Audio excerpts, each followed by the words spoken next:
मैं हूं आबिद हुसैन शेख, आपका खैर मकदम है 4 टीवी न्यूज कर्नाटक एक्सप्रेस में।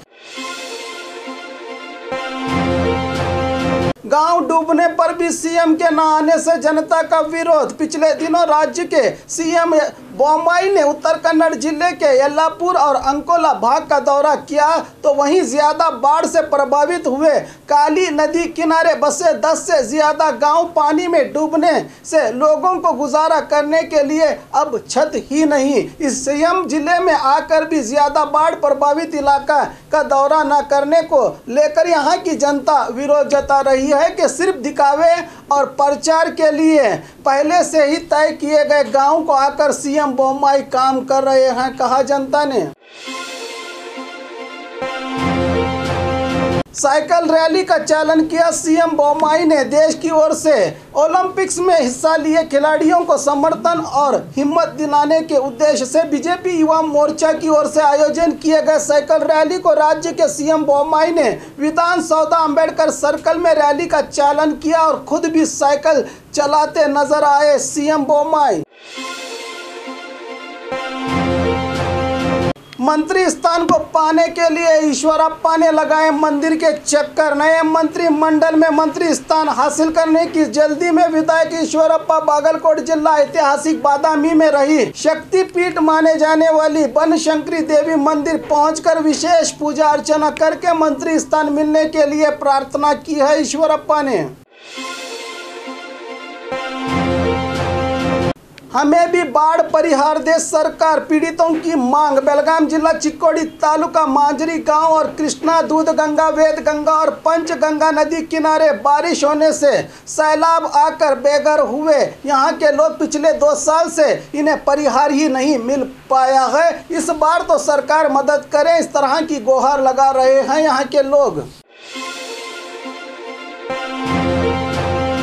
सरहद पर कड़े इंतजाम, एसपी वेद मूर्ति की जानकारी। यादगिर जिला एसपी डॉक्टर वेद मूर्ति ने जानकारी दी कि कोरोना की तीसरी लहर को देखते हुए सरकार के आदेश का पालन करके जिले के गुरमिटकल तालुका जो आंध्रा राज्य को जोड़ता है वहां पर पुलिस बल को तैनात करके 72 घंटे के भीतर वाली RT-PCR नेगेटिव रिपोर्ट और वैक्सीनेशन के दोनों डोज लिए लोगों को ही प्रवेश देते हुए कोरोना टेस्ट के दौरान कोई सिम्टम्स दिखाई देने पर उन्हें तुरंत नज़दीकी क्वारंटाइन केंद्र में शिफ्ट करके इलाज करवाने की प्रक्रिया बनाई गई है। इसकी जानकारी दी एसपी ने।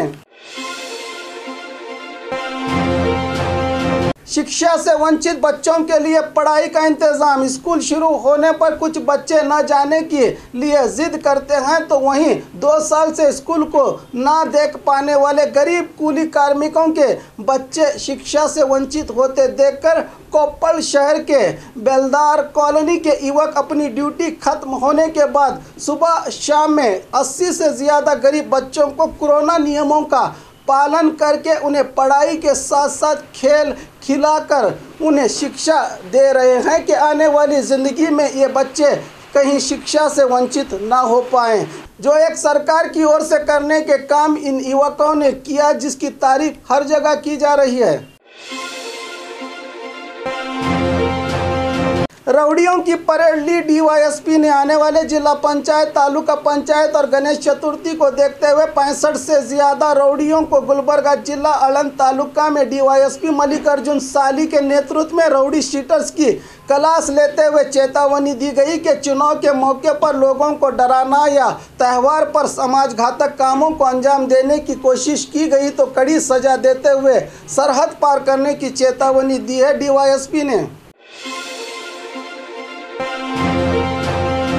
राज्य के सीएम ने दिया बाढ़ पीड़ितों को तोहफा। सीएम बोम्मई ने आज मीडिया से जानकारी दी है कि राज्य के 13 जिलों के 466 गांव बाढ़ से प्रभावित हो गए हैं। इमरजेंसी के तौर पर 600 करोड़ का अनुदान देते हुए पूरी तरह से घर खोने वालों को 5 लाख, आधा घर गिरने वालों को 3 लाख और थोड़ा नुकसान होने पर 50,000 देने की प्रक्रिया की गई है। आने वाले 15 दिन में सभी जिलों के जिलाधिकारियों की ओर से बाढ़ प्रभावित इलाकों का जायजा लेकर उन तक परिहार की मदद पहुंचाने की बात कही है सीएम बोम्मई ने।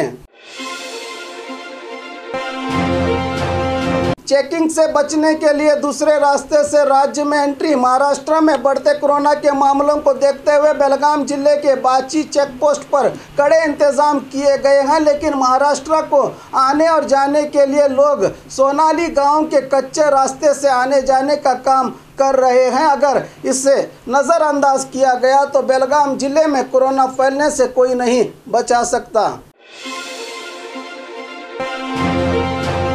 बारिश रुकने के बाद भी बाढ़ के हालात नहीं रुके। महाराष्ट्र में हो रही भारी बारिश पर कृष्णा नदी पूरे उफान पर बह रही है, जिसके चलते बागलकोट जिला जमखंडी तालुका चिकपड़सलगी नदी में पानी भर गया है, जिसके चलते बीजापुर, जमखंडी और धारवाड़ को जोड़ने वाला रास्ता पूरी तरह से पानी में डूबने के कारण वाहनों को लंबा रास्ता तय करके गलगली मार्ग पर से होते हुए यात्री अपनी मंजिल पर बड़ी देर से पहुंच रहे हैं।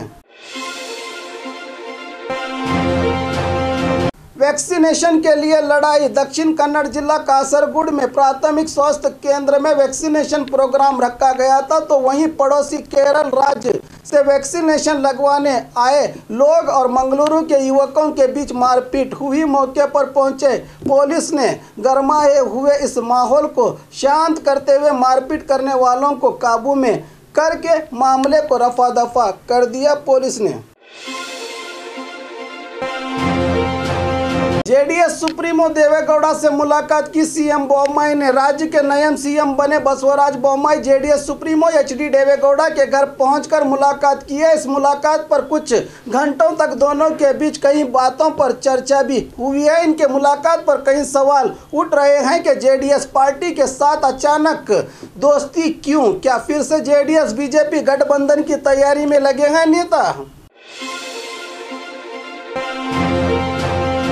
जान की परवाह न करके बाढ़ में फंसे लोगों को किनारे पहुंचाया। युवती ने अपनी जान की परवाह न करते हुए बेलगाम जिला कागवाड़ तालुका निवासी रानी नामी युवती, जो अपने कश्ती की मदद से अब तक 2000 से ज़्यादा लोगों को बाढ़ जैसे मुश्किल हालात में लोगों को सही सलामत किनारे तक पहुंचाने का काम किया करती आई है। पहले इनके पिता नाव चलाते थे, उनके निधन के बाद इसी परंपरा को आगे बढ़ाते हुए रानी ने इस मुश्किल काम को चुना है, जो अब इनका साहस और योगदान भी समाज के लिए किसी वरदान से कम नहीं। यत्नाल बयाने देकर बर्बाद हो रहे हैं। मठाधीशों की धमकी से बीजेपी पार्टी में कोई डरने वाला नहीं। ईश्वरप्पा आज बीजापुर में मीडिया से बात करते हुए पूर्व मंत्री ईश्वरप्पा ने कहा कि बीजापुर सिटी एमएलए बसनगौड़ा पाटिल यत्नाल खुद के बयानों से बर्बाद हो रहे हैं। यत्नाल मेरे करीबी दोस्त हैं, मुझे लगता है कि यत्नाल के बयानों से पार्टी का कोई नुकसान नहीं होगा। मठाधीशों के पास इतनी हिम्मत नहीं कि उनके श्राप से बीजेपी सर्वनाश हो जाए। धर्म के लिए सिर्फ मठाधीश नहीं, हम भी खड़े हैं। ऐसे कई असमंजस वाले विषयों पर बात करके फिर से पार्टी और जनता को दुविधा में डाला है। ईश्वरप्पा ने इनके भी सुर यत्नाल के साथ मिलते नजर आए। और खबरों के लिए देखते रहिए 4 TV न्यूज़ कर्नाटक एक्सप्रेस।